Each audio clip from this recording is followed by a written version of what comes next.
कहा जाता है कि आज से करीबन 4.5 अरब साल पहले हमारी धरती बनी और आज ही से करीबन 3.8 अरब साल पहले धरती पर जीवन की शुरुआत हुई। इंसानों ने हजारों सालों से अपने पूर्वजों के निशान खोजते हुए पूरी धरती लांघ दी।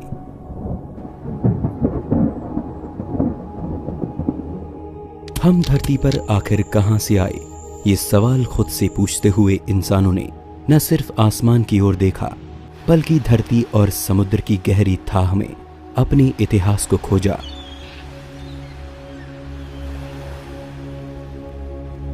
लेकिन प्रमाणों के जरिए जैसे जैसे हम समय में पीछे जाते गए, हमारी हैरानी और जिज्ञासा दोनों ही बढ़ते गए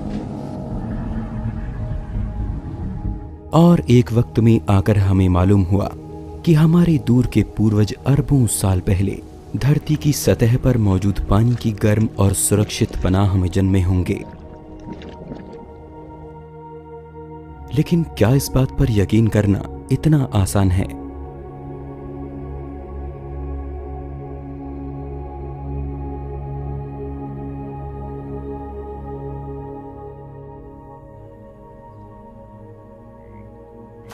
आज हम धरती को लाखों तरह के दूसरे जीव जंतुओं के साथ साझा करते हैं।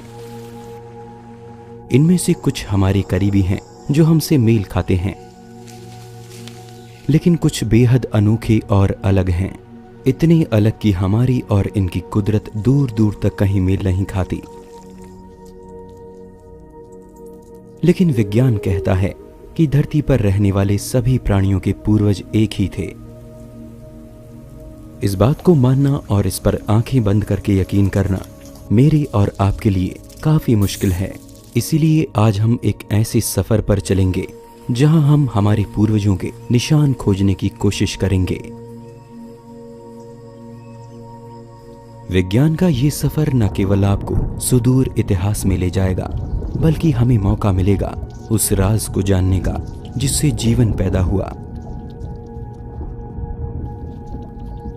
हम अरबों साल पहले धरती के माहौल का नजारा करेंगे। हम उन जहरीले जीवों को देखेंगे जिन्होंने एक समय में आकर धरती से समूचे जीवन को खत्म कर दिया था। हम सूक्ष्म स्तर पर जाकर देखेंगे कि स्पेस से गिरे एक पत्थर और हमारे शरीर में एक ही जैसे तत्व मौजूद हैं। इस सफर में हमें कुदरत के सबसे गहरे राज जानने को मिलेंगे। इस सफर में हम अपने जीवन का रहस्य जानेंगे।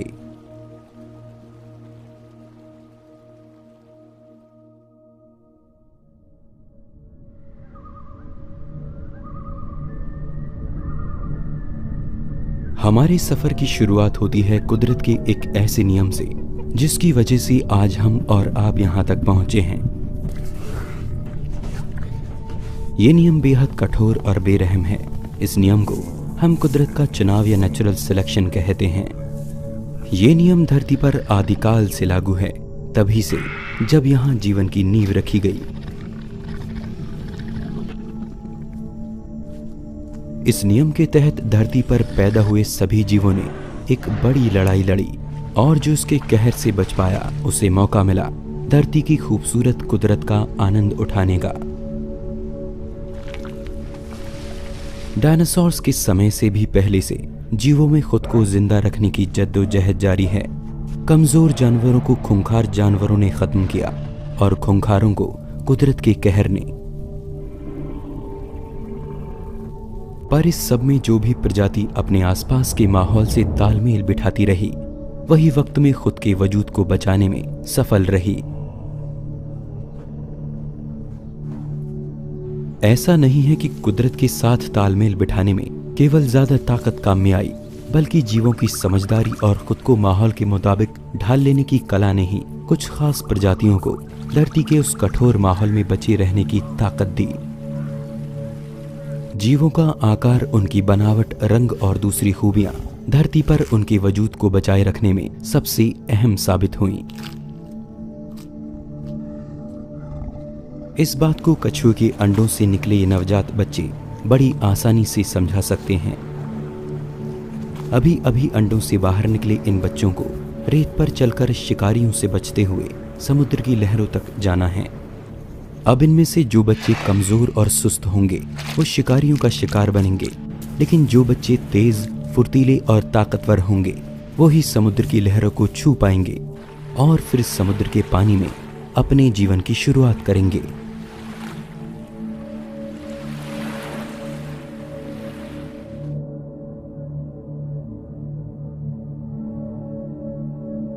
यानी कुदरत ने कुछ खास खूबियों वाले बच्चों को चुना। हालांकि कुदरत का ये नियम बड़ा बेरहम है, लेकिन ऐसा हमेशा से होता आया है और इसी नियम के चलते धरती पर जीवों की अलग अलग तरह की प्रजातियां विकसित हो पाईं। यूं तो धरती पर जीवन अरबों साल से मौजूद है, मोटे तौर पर कहा जाए तो करीबन 4 अरब साल से। लेकिन इसकी शुरुआत आखिर कहां पर हुई, ये सबसे अहम सवाल है। धरती पर सबसे बड़े हिस्से में पानी की हुकूमत कायम है। समुद्र का विशाल साम्राज्य पूरी धरती पर फैला है और इसी के अंदर अरबों साल पहले बहुत छोटे जीवों ने जन्म लिया।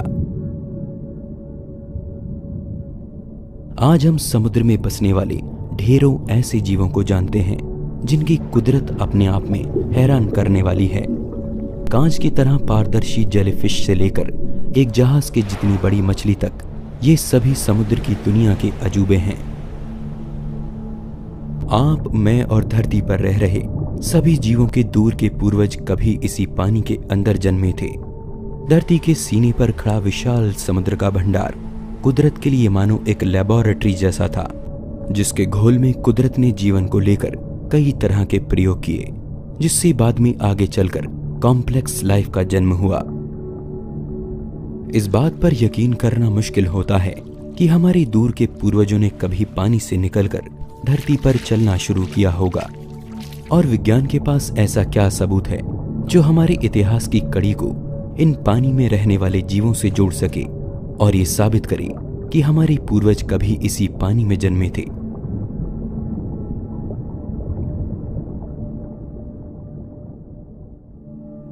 हमारे शरीर के कई हिस्से आज भी उन खूबियों को लिए हुए हैं जो आज से अरबों साल पहले हमारे पूर्वजों में पानी के अंदर विकसित हुई होंगी। ये मैं और आप हैं। जी हां, अपनी मां के गर्भ में इस समय हमारी उम्र केवल 24 दिन की है और इस स्टेज में हमारे सर के पास ये गिल्ड स्लिट्स मौजूद हैं, जिन्हें फेरिंगल पाउचेस भी कहते हैं।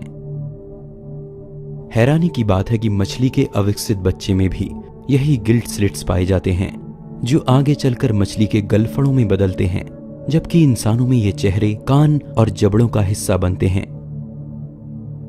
इसी तरह से गर्भ में 5वें या 6ठे हफ्ते में आकर इंसानी बच्चे में एक पूंछ भी विकसित होती है, जो उस समय हमारी रीढ़ का हिस्सा होती है, लेकिन आगे की डेवलपमेंट में ये रीढ़ के निचले हिस्से में बदल जाती है। इसके अलावा फॉसिल्स की स्टडी, डीएनए और बाकी जानकारियों से हमें यह पता लगता है कि हम जिंदगी के उस पेड़ की एक छोटी सी शाख हैं, जिसमें जीवन कई करोड़ों अलग अलग रूपों और अलग दिशाओं में विकसित हुआ, लेकिन इस सब की शुरुआत उस पेड़ के एक नन्हे बीज से हुई। पर इन सब के बीच एक और जरूरी सवाल मन में पैदा होता है कि जीवन आखिर सबसे पहले पानी के अंदर ही क्यों जन्मा। आइए इसके लिए धरती के इतिहास की एक झलक देखते हैं।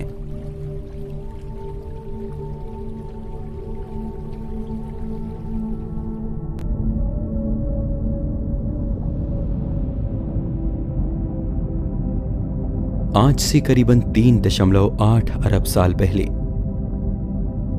इस समय धरती का माहौल बेहद कठोर था। यहां ऑक्सीजन का कोई नामो निशान नहीं था और साथ ही एटमॉस्फेयर भी काफी पतला था।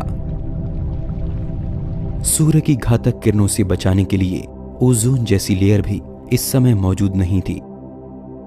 जीवन के लिए खतरनाक अल्ट्रावायलेट किरणें हमारे नए प्लेनेट पर बिना किसी रोक टोक के बिखरती थीं। धरती का समूचा माहौल जीवन के पनपने के लिए नामुमकिन सा नजर आता था। समय के साथ धरती पर फटते ज्वालामुखियों और आसमान से बरसते उल्काओं ने धरती की ऊपरी सतह को उथल-पुथल कर दिया। बाहरी जगहों में ऐसे भीषण हालातों के मुकाबले धरती पर मौजूद पानी के अंदर कहीं ज्यादा सुरक्षित माहौल था और पानी की इसी महफूज पनाह में जीवन पहली बार धरती पर पनपा। हालांकि जिंदगी धरती पर सबसे पहले किस रूप में पैदा हुई, ये बात अब तक एक रहस्य है।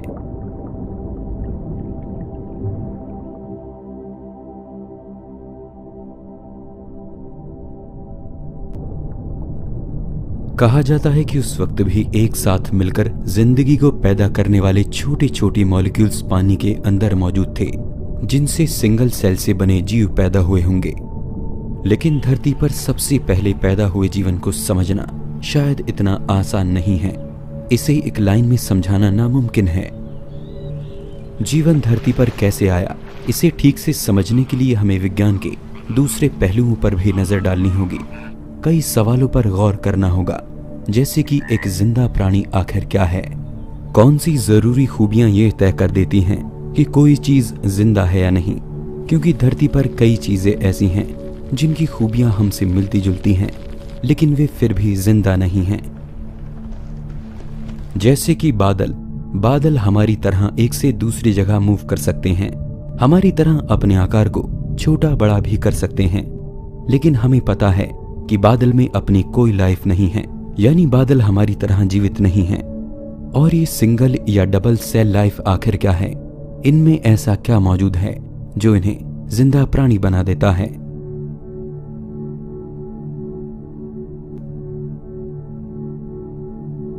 लाइफ की बात की जाए तो सभी जिंदा प्राणियों को हम दो तरह की खूबियों के कारण अलग कर सकते हैं। पहले वो जो सिंगल सेल से बने हैं और दूसरे वो जो कई सेल्स के आपस में मिलने से बने हैं। हम खुद खरबों छोटे छोटे सेल्स से मिलकर बने हैं। हमारे शरीर के ये सेल्स इतने छोटे हैं कि 10,000 सेल्स एक साथ एक पिन की नोक पर फिट हो सकते हैं। आसानी से समझा जाए तो कई सेल्स आपस में मिलकर छोटे टिश्यूज को बनाते हैं। टिश्यूज की परतें आपस में मिलकर हमारी बॉडी के किसी खास पार्ट को आकार देती हैं, जैसे कि दिल, फेफड़े, किडनी या स्किन। और ये सभी अलग अलग पार्ट जब आपस में मिलकर एक पूरे ढांचे को तैयार करते हैं तो वो जिंदा प्राणी इंसान या जानवर के रूप में पहचाना जाता है। वहीं सिंगल सेल से बने प्राणियों में केवल एक सेल ही उनकी पहचान के लिए काफी है। हालांकि ये सेल्स हमें बिना माइक्रोस्कोप के दिखाई नहीं दे सकते, लेकिन फिर भी ये अपने आप में जीवन का सबसे छोटा रूप है, यानी इन्हें हम लाइफ कह सकते हैं। लेकिन हैरानी की बात है कि ये सेल्स भी खुद में सबसे छोटे नहीं हैं, बल्कि इनके अंदर भी इनके अलग अलग हिस्से मौजूद हैं, जिनका काम आपस में बटा हुआ है और जिनकी साझी गतिविधियों से मिलकर बनता है एक सिंगल सेल।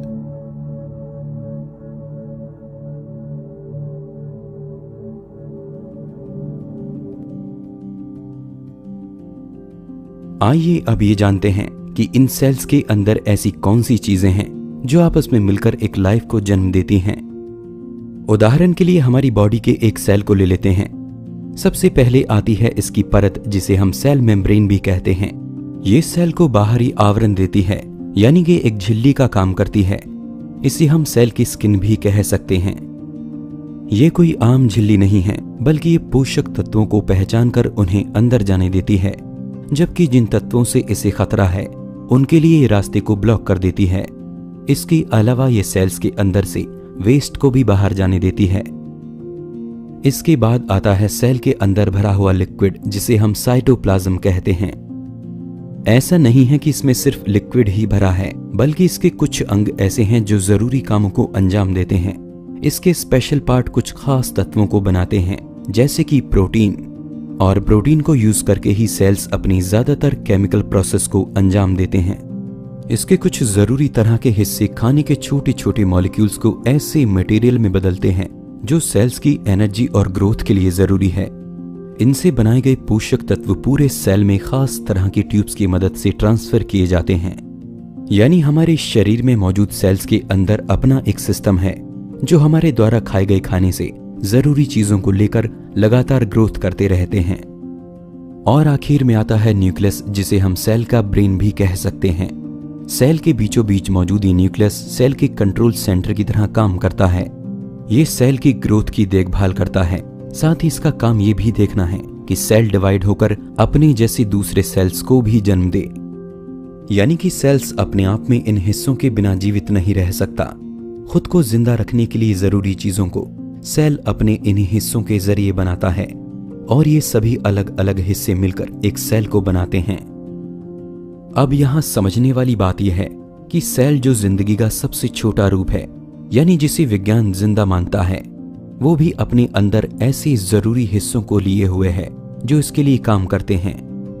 अब सवाल ये आता है कि क्या सेल को छोड़कर उनके अंदर मौजूद अलग अलग हिस्से खुद में जीवित हैं?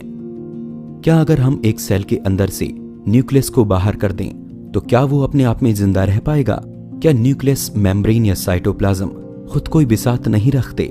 क्या ये अकेले अपने आप में जिंदा हैं? तो इसका जवाब है नहीं। सेल के ये हिस्से बेशक मिलकर पूरे सेल को बनाते हैं। सेल अपने आप में इन सब के साथ जिंदा कहा जा सकता है, लेकिन अकेले इन हिस्सों की अपनी कोई जिंदगी नहीं है। ये साथ मिलकर ही एक लाइफ के रूप में पहचाने जाते हैं। लेकिन ये सब बातें मैं आपसे क्यों कर रहा हूं? इसका जवाब आपको जरूर मिलेगा, क्योंकि साइंटिफिक तौर पर जिंदगी अपने आप में क्या है ये जानना हमारे लिए जरूरी है। तभी हम इसके गहरे रहस्यों से पर्दा उठा पाएंगे। लेकिन आइए अब हम इन छोटे सेल्स के पार्ट को और गहराई में जाकर देखते हैं। आपको जानकर हैरानी होगी कि सेल्स के ये सभी हिस्से अपने आप में आखिरी सबसे छोटी यूनिट नहीं है, बल्कि ये इनसे भी छोटे मैक्रोमोलिक्यूल्स से मिलकर बने हैं। सेल के अंदर के न्यूक्लियस, साइटोप्लाज्म और बाकी दूसरे हिस्से कुदरत में पाए जाने वाली दूसरे तत्वों से बने हैं, जैसे कि कार्बोहाइड्रेट्स, प्रोटीन, लिपिड्स और न्यूक्लिक एसिड। तो क्या ये मैक्रोमोलिक्यूल ही सबसे छोटी यूनिट हैं? जी नहीं, इनका निर्माण भी साइज में इनसे कई गुना छोटे कणों से हुआ है। उदाहरण के लिए प्रोटीन को ले लेते हैं। प्रोटीन हमारे सेल की ग्रोथ के लिए सबसे जरूरी तत्व है, लेकिन ये आखिर बना किससे है? प्रोटीन को तोड़ने पर हमें सैकड़ों या हजारों की संख्या में अमीनो एसिड्स मिलते हैं। ये अमीनो एसिड्स आपस में एक खास पैटर्न में जुड़कर किसी खास तरह के प्रोटीन को बनाते हैं।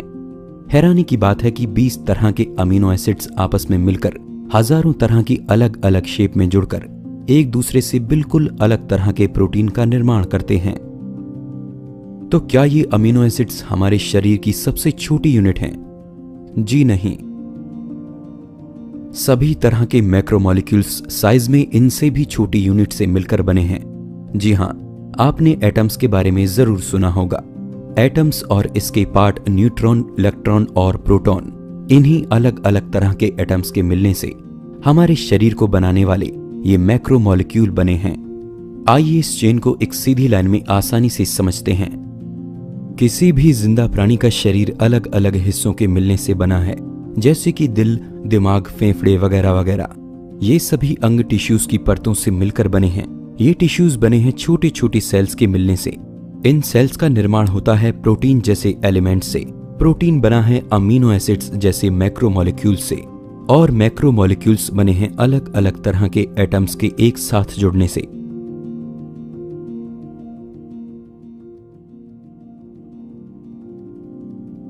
लाइफ का एक कॉम्बिनेशन अपने आप में पेचीदा है, जिसे हमने अभी मोटे तौर पर जान लिया। इस मुश्किल कड़ी को सुलझाने से ये तो पता लग जाता है कि जिंदगी आखिर किन छोटे कणों से मिलकर बनी है। लेकिन इससे हमें ये पता नहीं चलता कि धरती पर जीवन सबसे पहले आखिर कैसे पैदा हुआ होगा, क्योंकि जीवित प्राणी को पैदा करने के लिए भी किसी दूसरे जीवित प्राणी की जरूरत होती है। तो सबसे पहला जिंदा प्राणी दुनिया में आखिर कहां से आया होगा? क्या साइंस ये बता सकता है कि जीवन की शुरुआत कैसे हुई?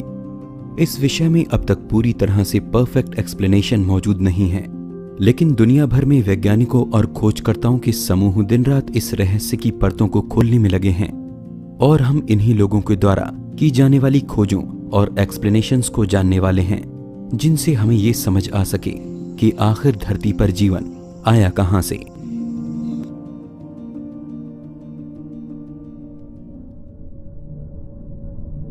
डार्विन की थियरी के हिसाब से जिंदगी का ये रूप अरबों साल पहले एक बेहद सिंपल सी फॉर्म में जन्मे किसी जीव से शुरू होकर धीरे धीरे समय के साथ जटिल होता गया। यानी शुरू में जन्मे जीवों का आकार, उनके अंग और उनके अंदर चल रही केमिकल प्रोसेस समझने में उतनी मुश्किल नहीं थी जितनी आज के जीवों को लेकर हैं। शुरू में उनकी खूबियां और उनके अंदर चल रही गतिविधियां काफी सिंपल थीं, लेकिन जैसे जैसे समय बीतता गया वैसे वैसे जन्म लेने वाले नए जीवों में अपनी पूर्वजों की तुलना में काफी बदलाव आने लगा। उनमें नए अंग और नई खूबियां विकसित होने लगी। आइए इसे और आसानी से समझने के लिए हम साइंस की एक ऑब्जर्वेशन पर नजर डालते हैं। कोई भी जीवित प्राणी जब भी अपनी संतानों को जन्म देते हैं तो पैदा हुई संतानें कुछ नई खूबियों के साथ जन्म लेती हैं। पैदा हुए जिन बच्चों में नई खूबियां माहौल के हिसाब से ठीक नहीं बैठती, ऐसे बच्चों की जीने की संभावना कम हो जाती है। यानी बड़े होते होते ये बच्चे माहौल की कठोरता से हार मान जाते हैं और अपने जैसे बच्चे पैदा करने की उम्र तक मर जाते हैं। आइए इसे और आसानी से समझते हैं। क्या आपने कभी सोचा है कि टिड्ढों का रंग हरा ही क्यों होता है? इसके पीछे एक बड़ी वजह होनी चाहिए। चलिए उदाहरण के लिए मान लेते हैं कि शुरू में कभी टिड्ढों की प्रजातियां एक से ज्यादा रंग की रही होंगी, लेकिन पेड़ पौधों के बीच रहने वाले इन टिड्ढों में ऐसे टिड्ढों को शिकारियों से बचने में मदद मिली जिनका रंग हरा था। हरे रंग के होने के कारण ये पेड़ पौधों के बीच शिकारियों को जल्दी से नजर नहीं आते थे और दूसरे टिड्ढों के मुकाबले ये ज्यादा सुरक्षित रहते। समय के साथ दूसरे रंग के टिड्ढों का शिकार तेजी से हुआ और बचे रह गए हरे रंग के टिड्ढे। आगे चलकर हरे रंग के टिड्ढों ने अपनी संतानों को जन्म दिया, जो पीढ़ी दर पीढ़ी खुद को और सुरक्षित बनाने के लिए अपने अंदर बदलाव करते चले गए। यहां गौर करने वाली बात यह है कि ऐसे बच्चे जो अपनी कमियों की वजह से माहौल से तालमेल बिठाने में सफल नहीं रहे, उनकी संख्या कम होती गई और वो सामान्य पैदा हुए बच्चों के मुकाबले अपनी तादाद बढ़ाने में पिछड़ गए, जिसका नतीजा हुआ कि माहौल से तालमेल बिठाने वाली खूबियों को लेकर पैदा होने वाली प्रजाति ज्यादा संख्या में पनपती चली गईं।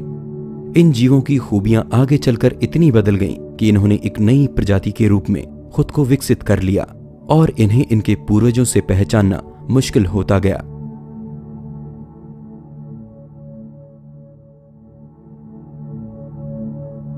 धीरे धीरे आए इस बदलाव को ही जीवों का क्रमिक विकास या एवोल्यूशन कहा गया और धरती पर अरबों सालों के विकास में जीवन अनगिनत रूपों में विकसित हुआ।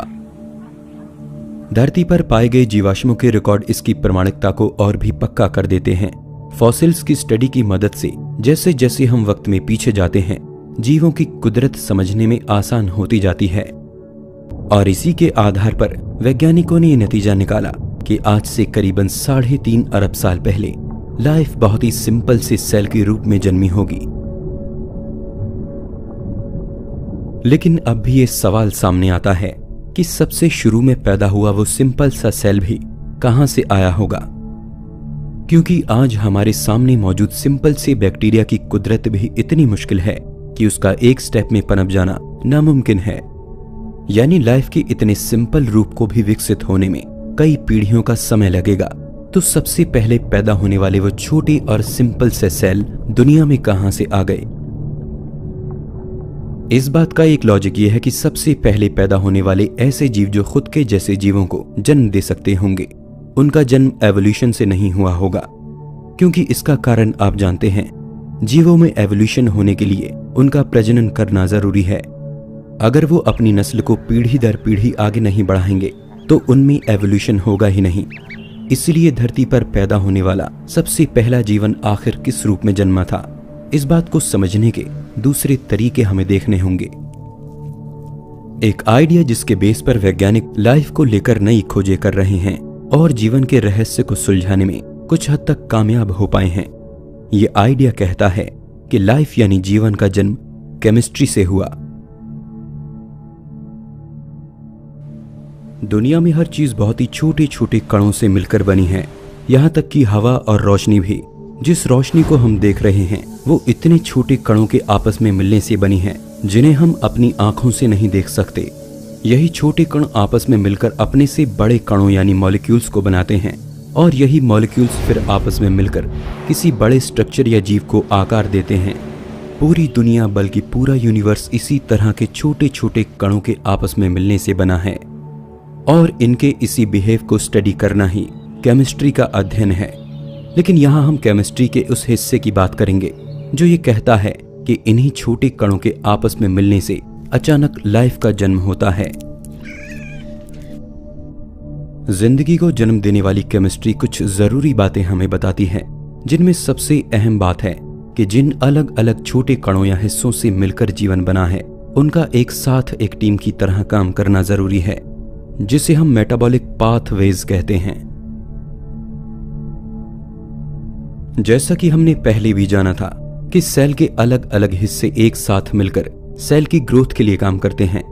यहां तक कि एक आम से दिखने वाले पौधे के सेल में भी ऐसी ढेर सारी प्रोसेस चल रही होती हैं, जिनमें अलग अलग हिस्सों को एक साथ सेल की ग्रोथ के लिए काम करना, अलग अलग प्रोसेस से खाने के मॉलिक्यूल्स को तोड़कर उन्हें एनर्जी में बदलना, ये कुछ ऐसे काम हैं जो मेटाबॉलिज्म का हिस्सा हैं।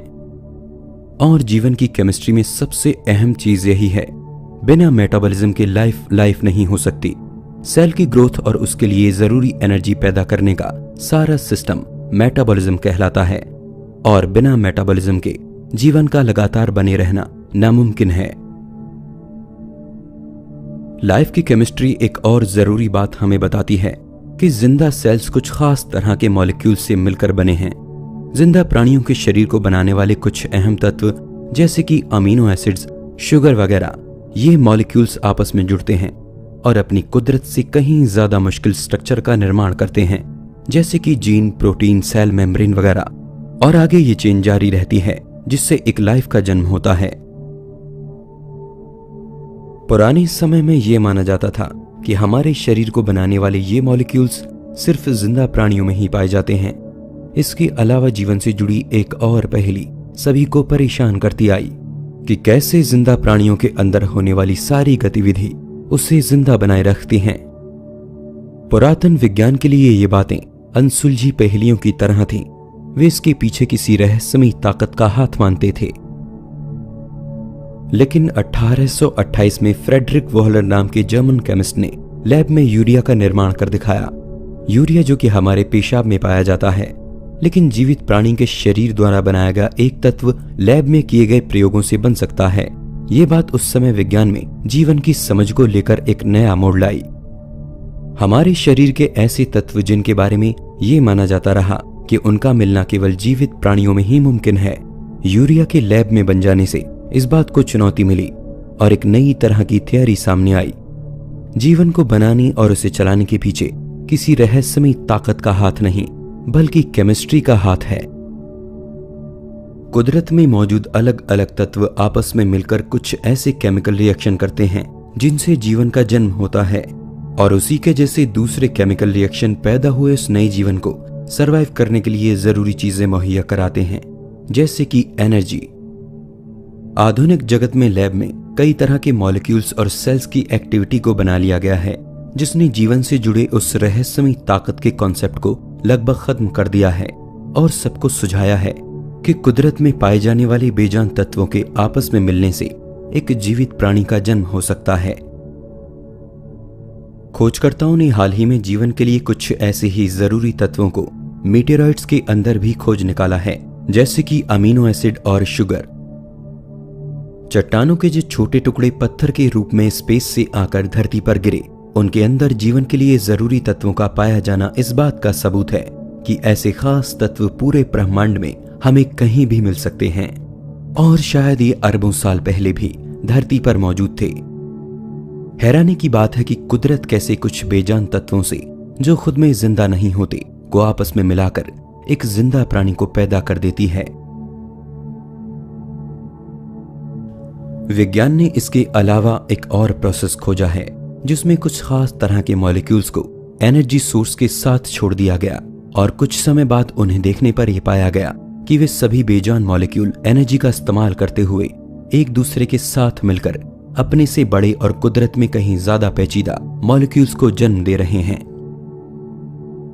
समय गुजरने पर लैब में किए गए प्रयोगों ने यह भी साबित किया कि केमिकल रिएक्शन की एक पूरी चेन कुदरत से मिले हालातों के हिसाब से खुद ही जन्म लेती है, और जिंदा सेल्स की तरह उनके अंदर भी एनर्जी को जनरेट करने का एक प्रोसेस तैयार होता है।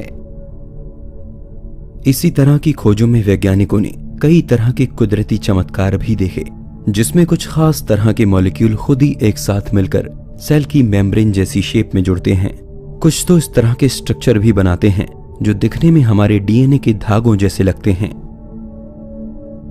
यानी जीवन की कठिन पहेली की कुछ कड़ियां हमारे हाथ लगी हैं, लेकिन विज्ञान ने जीवन का आखिरी राज जान लिया है, ये कह देना भी गलत होगा।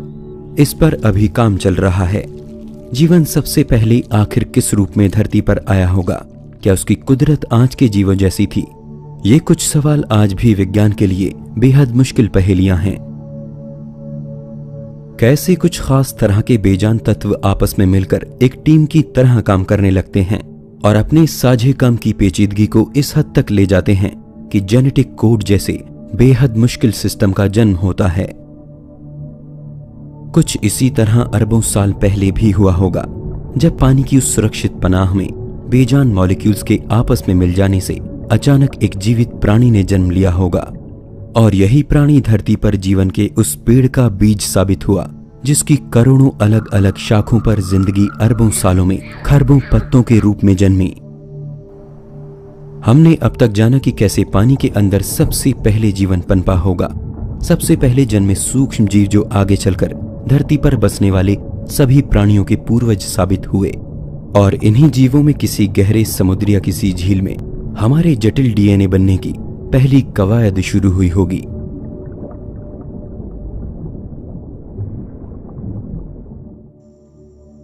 हमने समझा कि सबसे पहले धरती पर जीवन की शुरुआत कैसे हुई। आइए अब आगे बढ़ते हैं। वैसे तो जीवन कई अलग अलग रूपों में धरती पर जन्मा होगा, लेकिन एक खास तरह के जीवों ने धरती की कुदरत पलट देने का कारनामा कर दिखाया और धरती को हमेशा के लिए बदल कर रख दिया। वेस्टर्न ऑस्ट्रेलिया के तटों पर मौजूद सूक्ष्म जीवों के एक जगह जमा होने से बनी ये पत्थर जैसी संरचना अपने आप में सबसे पुरानी और अनोखी है। इन्हें स्ट्रोमेटोलाइट्स कहा जाता है। ये साइनोबैक्टीरिया नाम के बेहद सूक्ष्म जीवों का घर है। ये बैक्टीरिया एक चिपचिपे पदार्थ को रिलीज करता है, जिस पर रेत और तलछट चिपककर एक पत्थर जैसी संरचना का रूप ले लेते हैं। पानी में मौजूद ये पत्थर अरबों साल पुराने भी हो सकते हैं, क्योंकि स्ट्रोमेटोलाइट्स धरती पर जीवन के सबसे पहले बने रूपों में से एक हैं। ये पानी में कार्बन डाइऑक्साइड और सूरज की रोशनी से अपना भोजन बनाते हैं और इस प्रोसेस में ऑक्सीजन रिलीज करते हैं, और ये ऐसा अरबों सालों से करते आ रहे हैं। धरती पर मौजूद सबसे पुराने स्ट्रोमेटोलाइट्स का समय 3.5 अरब साल के करीब दर्ज किया गया है। लेकिन शांत से दिखने वाले इन पत्थरों ने कभी धरती पर मौजूद लगभग सारे जीवन को विलुप्त कर दिया था। इनके समूह ने धरती के एटमॉस्फेयर में एक ऐसी जहरीली गैस छोड़ी थी, जिससे उस वक्त मौजूद ज्यादातर प्राणियों का जीवन खत्म हो गया, और वो जहरीली गैस थी ऑक्सीजन। जी हाँ, आपको सुनकर हैरानी होगी, लेकिन ये बात सच है। धरती के एटमॉस्फेयर में करीबन 3 अरब साल पहले तक ऑक्सीजन का लेवल आज के जितना नहीं था। आज जितनी ऑक्सीजन एटमॉस्फेयर में है, उससे काफी कम ऑक्सीजन उस वक्त मौजूद थी, और धरती पर बसने वाले प्राणियों की कुदरत आज के प्राणियों से कुछ अलग थी। वे सभी ऑक्सीजन पर नहीं पलते थे। ऐसा नहीं है कि उस वक्त स्ट्रोमेटोलाइट्स ऑक्सीजन नहीं बना रहे थे, लेकिन उस वक्त तक धरती पर लोहे यानी आयन की मात्रा काफी ज्यादा थी, जिससे मुक्त हुई ऑक्सीजन का ज्यादातर हिस्सा आयन के साथ मिलकर आयन ऑक्साइड यानी लोहे की जंग में बदल रहा था।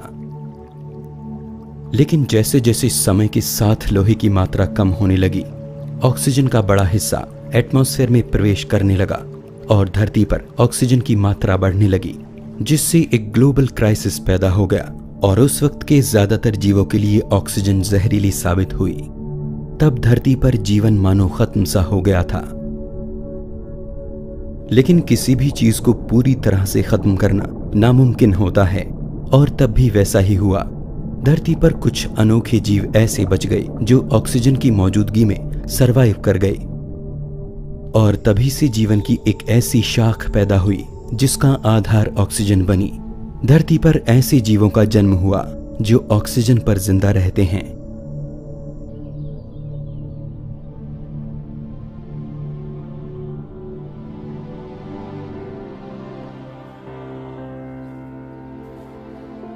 ऑक्सीजन पर पलकर ही धरती के इतिहास में बेहद अनोखे और अद्भुत जीव पैदा हुए, जिसमें लाखों साल पुराने 2 फीट तक के कीड़े, 100 फीट लंबे डायनासोर्स और 90 फीट बड़ी ब्लू व्हेल तक शामिल है। अरबों साल पहले आए एक बदलाव ने धरती की कुदरत को बदल कर रख दिया और धरती पर जीवन एक नए सिरे से पनपा। जीवन की जो कहानी आज हमने सुनी वो हमारे सफर का एक बेहद छोटा हिस्सा थी। हमसे लगातार सवाल पूछते हमारे जिज्ञासु दिमाग में अभी कई प्रश्न और हैं जिनके नए सफर हमें आगे भी तय करने हैं। सोचिए कैसा होता अगर धरती पर ऑक्सीजन की जगह किसी दूसरी गैस पर जीवन पल रहा होता। क्या वो जीव हमारे जैसे होते?